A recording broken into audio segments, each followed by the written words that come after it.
from Stratford, and here in Warwickshire with Wayne Parks, a former Warwickshire member of staff. Indeed. Wayne. And more recently, very senior roles in the National Police Chiefs Council and the Police Digital Service, and a former chair of the National Police Technology Council. So unsurprisingly, Wayne, we're going to be talking quite a bit about ICT and related matters, but not exclusively so. But here we are. So we're just outside William Shakespeare's birthplace. So a Yes. famous son of Warwickshire, a famous son of Stratford. And I think actually that is the very room in which William Shakespeare was born. I'm not hot on my local history or such like, but we will have some William Shakespeare related I'm sure we will. themes as we go through. So And we're just actually after his birthday, so 23rd of April is supposedly his birthday. There's a lot of doubt around that, but that was last week, so which is 400 years before I was born to the year, so that makes me getting on a bit now, Bernard. well, let's see. Perhaps in future years there'll be a statue to Wayne Parks here. I doubt that we might very have to much. wait a few years though. So let's see. Let's carry on down. We'll walk down towards the river here, and so you've had 30 years in policing now as a member of police staff, starting here in Warwickshire, and with a hell of a career in police ICT. You've seen some changes over the time. Now, let's start with the things that you have that you reckon have gone well, particularly during your tenure as one of the most senior members, one of the leaders of police ICT here in the UK. Well, I guess if we go back to the start, as you said, I started in Warwickshire Police, came from BT, didn't know much about policing at that point in time. And I think lots of people get really drawn into it. You get drawn into the ambition, the purpose of policing, which I did, as you said, nearly 30 years ago now, and done an awful lot during that period. IT is my background. IT has always been part of that, but diversified quite a lot into wider business services, an awful lot of transformation activity. So Warwickshire was a very small force, really enjoyed the Warwickshire kind of family, you know, and the achievements we did. Quite forward thinking, Warwickshire, being a small force, we could move quite quickly, did a lot in the technology space kind of early on. That led to lots of work around the regionalisation many years ago, led to then working on the partnership with West Mercia. Which I'd like to come back to. Yep, which did a lot of the leading stuff around the transformation, particularly in the technology space, to bring two forces together. At the time, very much the leading edge of alliances. So really proud of that. Coming from that then, probably the biggest thing that I look back on now as the biggest achievement is the National Enabling Programme. So the rollout of Microsoft 365, the Cybersecurity Centre, the NMC, and the platform that's delivered for acronyms. policing. So NMC, there'll be quite a few acronyms Yes. as we go through, Yeah. most of which I will ask you to expand on for, Sure. particularly for those outside the UK. So NMC. So National Management Centre, so a cybersecurity centre for policing. So, you know, the growing cyber threat and the migration to cloud obviously brings a range of challenges that the NMC are tackling. Now it's up and running.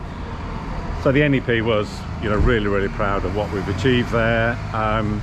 Chair of NPTC, as you mentioned, National Police Technology Council, did a kind of reset of that, you know, reshaping of it going forward, you know, became really influential as it is now, and really big part of the policing landscape. And then obviously being part of setting up what is now the Police Digital Service from Police ICT company, PDS, getting that off the ground over the last 12 months, and really expanding on the role of the Police ICT company to deliver on probably one of the biggest achievement is the very first national digital policing strategy. So there's a whole range of various things. There's a whole range in there, and to be honest, we could probably record a mini series on these, with breaking out the different elements. There's two things I think I'd immediately like to pick up on. One of which relates to hopefully now coming out of the pandemic, the enormous and, as far as I could see, very successful work that PDS, Police Digital Service, and those in ICT did to make sure that policing was able to continue despite lockdown and similar. And the second element are the national enabling programs. You mentioned Microsoft 365 there, which I think that is linked in part to the successful introduction during the pandemic. But there are many other national enabling program elements, and I'm interested in which of those elements, as we just negotiate a little bit of scaffolding here, and a bit of traffic ahead of us in the sense of pedestrians. But so pandemic and wider national enabling program elements. Yeah, so the National Enabling Programme came from National Police Technology Council back in 2016 as a concept, as an idea, supported by the Home Office. And then obviously the pandemic came in part of the way through the programme, which was a challenge, but also a massive opportunity, because what it brought, probably for the first time in policing, was a really clear focus right across policing for everybody. So the same challenge, being it very urgent, in terms of how do we work, how do we work flexibly, how can people work from home, brought a real common thread to everything that we did. So that was the opportunity that probably moved policing on much quicker than we could have ever done in NEP, without it, but also brought the massive challenge about we need to now do this much quicker. So the many stakeholders, perhaps for the first time, actually united in getting something done, rather than a handful dragging their feet to the frustration of the many others. So really proud of what we did in that period about providing the platform that gave that opportunity for policing to continue to function through the pandemic, because it is as basic as that whether it be finance people, HR, to operational units, people being able to work from home, work flexibly to keep the wheels of policing going. So and other elements of the National Enabling Programme. So tell us a little bit more about that National Enabling. It's made up of three elements. So the productivity services we talked about there, the Microsoft 365. We touched on the NMC a little bit. So as we move to consume public cloud, that brings its own set of challenges of consuming public cloud, and also the growing cyber threat. So the NMC, National Management Centre, that cyber security centre, which is up and running now, protectively monitoring across all forces, looking at threats globally that's coming in, positioning police against those, what does policing need to do, was the second element. The third element being the identity access management, so IAM platform. So as you start to consume cloud services, it's really important. Identities are really important, what you can do, what you can't do, what you're allowed to see, what you can't see. So as a national platform, that was delivered as part of NEP, the starter point of that. The really interesting, I think the great thing is, now that's been taken on through Home Office in their NIAM, National IAM platform. So the foundations in NEP, Home Office are widening it to other partners right across the sector. So, a proper joined-up approach, which has been lacking. The joined-up approach gives me a great opportunity then to move into the challenges, because here in the UK, the joined-up approach involves getting 43 Home Office forces signed up, a number of other police forces. Each of those has their chief constable and their PCC or equivalent. There are many other partners that might need to be involved, whether criminal justice or related. So it's a real complex stakeholder landscape, and that strikes me as one of the key obstacles, making potentially the police digital service challenge an impossible job. I think I'm I'm using words that you may not be entirely unfamiliar with there. So yeah, indeed. You're right. The PDS, Police Digital Service, almost has an impossible task because of the environment that you've described there. There are, forces are operationally independent. The Home Secretary really reinforces that, and I get why, but that doesn't mean to say it's got to be everything. So you've got 43 Home Office, you've got 50 plus if you look at law enforcement, the widest context. You've got the Home Office and their bit, obviously PCCs. So the governance is really complicated and really difficult to navigate. If I look back on NEP was signed off through National Police Chiefs Council, NPCC, but it was still difficult at the beginning to get forces moving, to get them on board, to get that going. So despite gone through some of the governance, thinking was signed off, that was still really difficult to execute until we've talked about the pandemic. Obviously it was a big enabler to that. So you're right, it's really challenging, and PDS is in the middle of that now with who sits on that kind of throne of accountability that says this is what we should be doing, PDS, now let's drive that through and make it happen. So here's a tenuous link for you. Shakespeare, whose statue is just up here, surrounded by 4 of his characters, so Prince Hal, I think Falstaff, I think Lady Macbeth, and I think I'm not 100% sure on the one in the far corner, but let's we might look on the way past. So if Shakespeare were around today, is police ICT a comedy or a tragedy, or what is it? It's and what would Shakespeare have come up with as the solution to this? It's not the death of the prince, I hope, or any other mishap. But so more realistically though, yeah. what would Wayne, what would you do if you had a magic wand? What 1, 2, or dare I say even 3 things would you wish that were in some way constructed differently, yeah, in order to make police ICT more successful, more usable, more user-friendly, and deliver business benefits that much more quickly?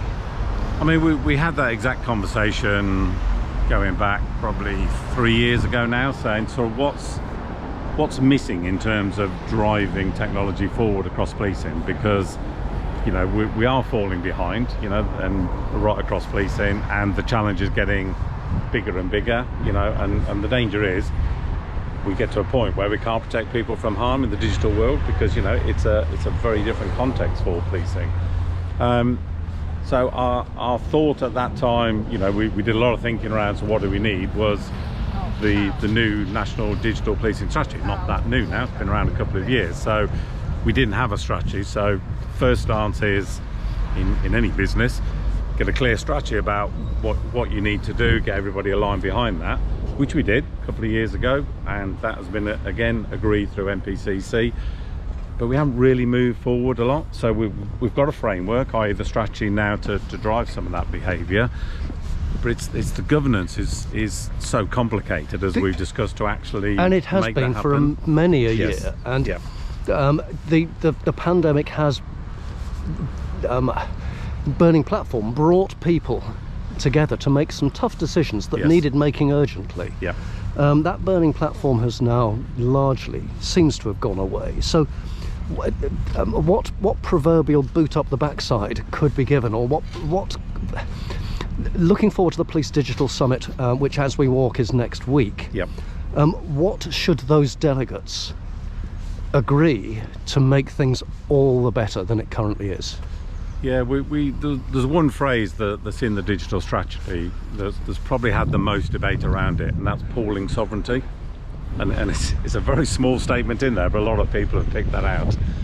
But I think that is the essence of what we've got to do. We jumped straight in pooling sovereignty to the 43 model, the 54 model of law enforcement, which my own personal view is, I don't think that's wrong, because the local policing accountability needs to be strong, and it's very different, different local agendas, and this was some of the issues with the alliance that came out as well, that those things are very different. So local policing needs to stay local. That's been my view, but it doesn't mean that technology and other areas can't be local, regional and national, And I think that's the debate we've got to have about what elements that we need should be delivered better nationally, you know, and I think the NEP has given the opportunity for that, because it's proved we can do some things nationally but still be really innovative, you know, still hold that local accountability and everything else that goes with it. So we've kind of got that opportunity. So it is now having that next debate about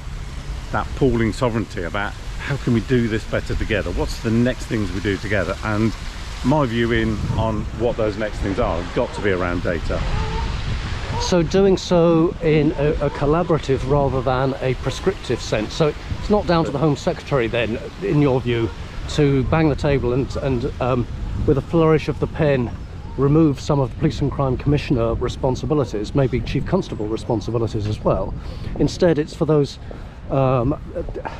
PCCs and Chief Constables to continue the good work that they've been able to do during the pandemic. Take it that bit further. There's nothing in what I've described there isn't already within the gift of policing to do. So I don't think it needs, and I don't think there's any desire from the Home Secretary to do that, you know, to make those changes because of those local accountabilities. But Nick Hurd used to talk about a lot about the system of policing. So the former policing minister Nick Hurd, yes, now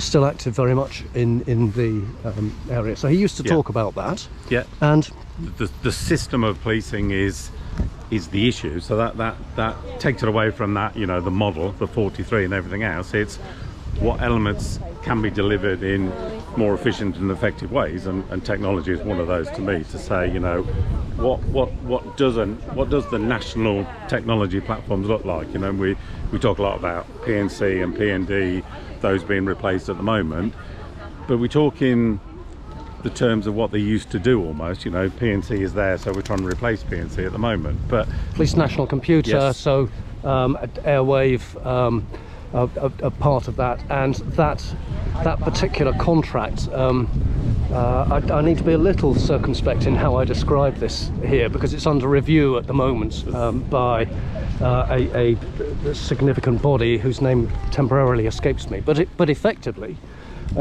there are questions about the way in which that contract to replace so that's the Airwave replacement. Yes, into ESN. But Police National Computer, it's PNC, so is LED's the law enforcement data system that is replacing that. I'm bringing two together. But both big programs, both with challenges. But actually, from a policing side, you know, if you think about from frontline policing, it's almost irrelevant. PNC, PND, Police National Database, all these different systems, that they just want to know, what do I know about this person? What do I know about this object, you know, vehicle and whatever? You know, that's, I think we've got to draw it back to thinking, what's the core elements of policing, what do we need? Then work out, you know, how do we deliver those in that national, regional, because some services can be regional, local kind of agenda that I discussed. So are you going to be at the Police Digital Summit next week, or is this the first one in some time that you won't be at? Yep, this is the first one in some time I won't be at. Well, so taking a little break at the moment. Taking a break, and it'll be interesting to see how things develop in that time. So we've got now to the front of the theatre here in Stratford-upon-Avon. It's actually less, I think, to look at than it is inspiring when you get inside. It's undergone a fairly recent redevelopment. Yes. And it's quite a remarkable theatre with a watchtower there.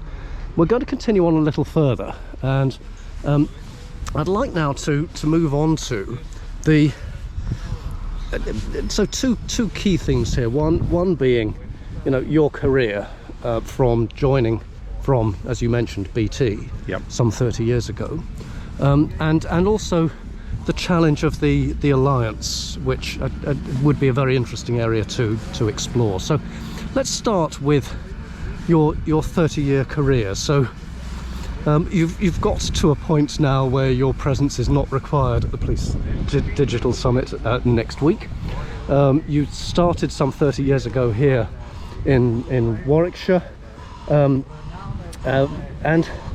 you know, there's, for those that are interested in a police career that doesn't need necessarily to be a police officer career, there are 30+ year careers successfully to be had in police staff work. and that is unusual, and I don't think it should be as unusual as it is. You know, there are quite a lot of people like myself who've done 30 years, you know, the police officer. Obviously there's a lot of, I've done my 30 years, you know, I've reached that point, you know, obviously it's very different from a police staff point of view, but there are a lot of people who do see that out. But there's a lot of people also move on because they don't think the opportunities are there to further their career. And I guess, you know, I came in as a hands-on technical person and ended up as in strategic leadership roles. So, you know, hopefully that gives some people inspiration as well, and the advice. And I do quite a bit of mentoring and help people with their own career now, you know, having gone through what I've gone through, and always say very similar things about, you know, there are loads of opportunities. You've got to be a bit brave, you've got to diversify a bit. There are so many opportunities in policing, and take the opportunities that come along. You know, there's a kind of stepping up, volunteering, helping out, you know, just widens your knowledge, and been involved in so many different things over the years. You know, and as an IT person, ended up as deputy director in Warwickshire, so all the business services, so running an estates team, doing a big estates review in Warwickshire. I know very little about estates, but you know, a lot of the principles are the same, but learned an awful lot during Well, that but period. senior leaders can't know everything about Yes. every aspect of the work that they're overseeing. Yeah. So, you know, learning quick and having a good team of people Yes. would probably be the... And policing is such a fascinating world of all the different elements, you know, and that is, you know, get out there, get involved in all parts of it, you know, look for opportunities to move on, you know, look for that diversity that I've talked about in terms of opportunity. And you know, I've ended up working my way up, you know, through that process. Didn't do a degree till I was nearly 40, did my MBA then at that point. So, you know, even if you've been there a while thinking I'd love to now move on, I think the opportunities are there for everybody. So I'll carry on doing that mentoring and the stuff I've been doing. It's my choice to step away from police digital service now, where I am really at 57 now, looking at kind of what's next. You know, I think I've still got a little bit longer to do, but... So what is next? What sorts of things are you now involved in? Are you still doing the mentoring, and are Yes. you doing... Yep. What are you doing beyond that? So looking at doing some independent consultancy type work now to use all that knowledge and to good effect, you know, a bit of rebalancing, obviously, my own kind of life balance between and work and other things. Got lots of other things I want to do. The opportunity to walk around Stratford Yes. with me, for example, it might have been more challenging Yes. had you been preparing for the Police Digital Summit. Yes, yeah, absolutely, yeah. So, you know, really excited actually by doing something now a bit different. And Oh, just pause there. The slight rattle is lighting that's heading off to the stage, and we also need to watch out slightly for the traffic here. We can get on the pavement over there, but we will try. There's a park on our left, which I'm hoping we'll be able to tuck into in a moment Yeah, I or two. think there's a little There is entrance up an here. opening just very Yeah. shortly. Sorry, I interrupted you. no, so looking forward to that, you know, a little, to a certain degree, being off the kind of corporate cycle now to pick and choose. Just come on this something side that- for me that- for a second or two. That might be you know, a little safer. a little safer. I feel a responsibility here for your longer term well-being. So, and actually, we're going past a fantastic pub here in Stratford. If I were to recommend one pub to a visitor, it would be this Dirty Duck, officially known as the Black Swan, very close. Anyway, sorry again. Yes. I've no more interruptions in what you're saying here. You're So right, carry many on. happy hours in that pub, yeah, very, very good. So yeah, so just looking at, I guess, easing back a little bit, but you know, I think and I've had lots of conversations with different organisations, suppliers, and lots of people looking for advice and guidance and that kind of stuff. So, you know, I think I can string a number of things together. There's some non-executive director roles that I'm looking at. So probably a mix and match of things really that I can string together that keep me going for another 2 or 3 years towards retirement, really. Well, in a way, that would be a natural way to come to a conclusion. But I did say that I was very keen to explore further the Warwickshire West Mercia potential merger. So this now from a handful of years ago, where Warwickshire and West Mercia, if I can use a metaphor, were walking down the aisle, and the marriage ceremony is about to take place, and then things went awry, So your thoughts on that? Well, I think we were much further on than that. I think we were the marriage was done, and we were working on building the family, if I can go that far, because it was delivered, you know, from a technology point of view. Most systems were aligned, single versions of, you know, and at the time a very bold ambition to really get to the point of one of everything in terms of services, you know, bring all those efficiencies together, and we achieved an awful lot of that as part of the transformation to make that happen at the time, which was great. So we got to a really good point. There was still plenty to do, particularly around control rooms, some of those big areas after that, which we were working on, and that was the time that I left to go and take on the NEP Programme Director role. So what went wrong? There were some changes in leadership, some different views, you know, which is... It's fair to say there was a political reason for the divorce then, if you like, taking place. So I think it got to the point where there were different needs, or perceived different needs, from the local policing element of in a structure that controlled everything, because there was one of everything, and that didn't work for everybody. And I think it goes back to the kind of 43 force debate a little bit in a similar way, that those local needs are really important, meeting local priorities and everything that goes with that. That started to cause the tension that ended up with, as you say, the divorce that went through going back. So there's some some examples of a similar process happening elsewhere. Police Scotland, for example, where it was 8 forces brought into one. Yep. That wasn't and hasn't been a perfect transition, far from it. Also abroad, with, I think, the Dutch police doing similar, and apparently more successfully so. So, you know, it is possible. There are perhaps inevitably some bumps along the way, but you're sorry to have seen that separation, that divorce happening then. Yeah, I think I was involved in an awful lot of work, and a really talented group of people who brought that together to actually make it happen in a really short time scale.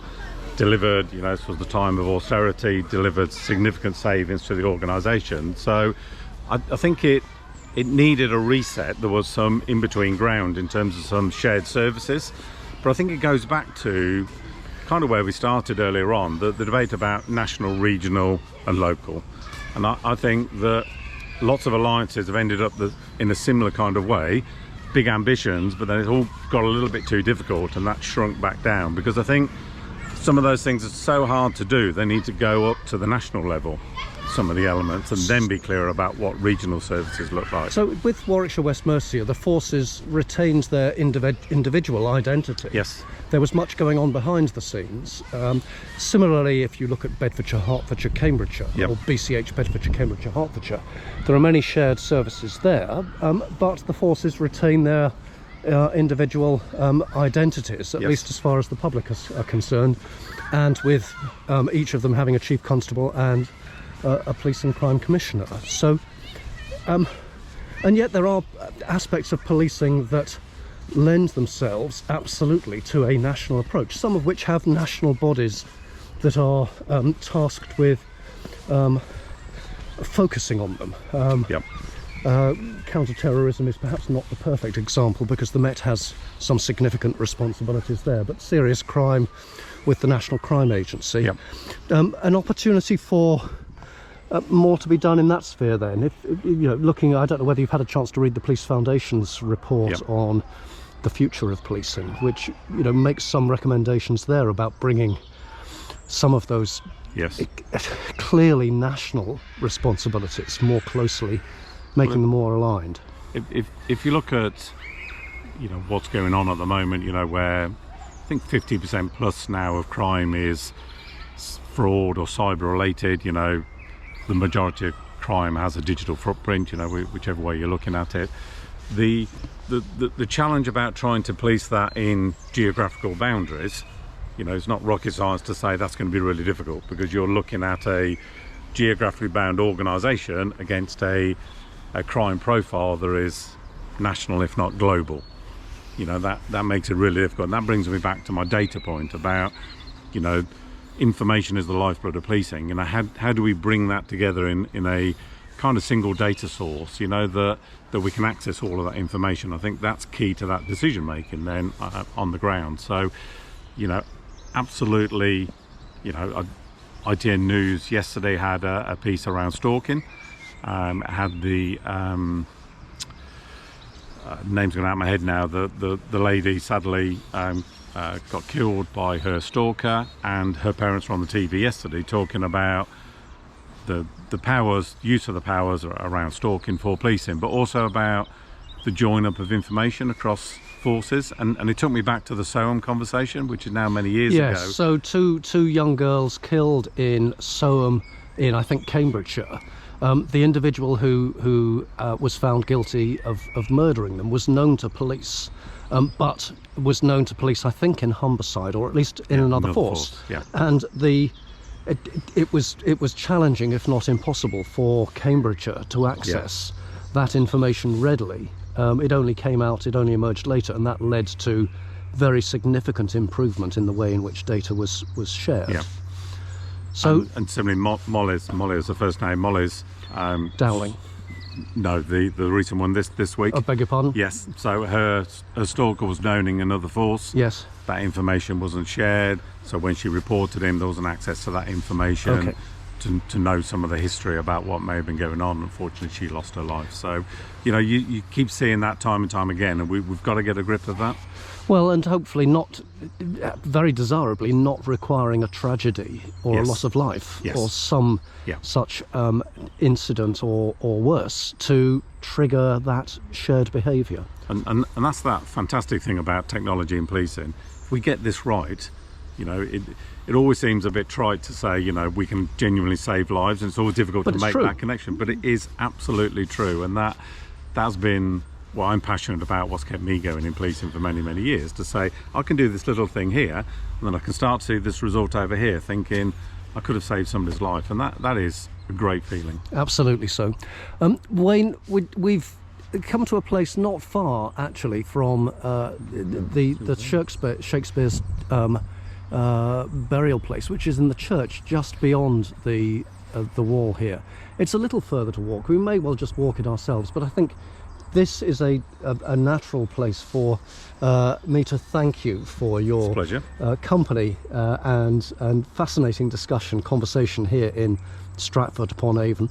I wish you all the very best with your continuing policing-related career, albeit not as a member of police staff now. And thank you so much. Let's go and find ourselves an ice cream or something similar now, shall we? Or at least a coffee. Might be a bit cold for at least the rain's kept off. The rain has kept off as well. Thank you very much. Thank you once again.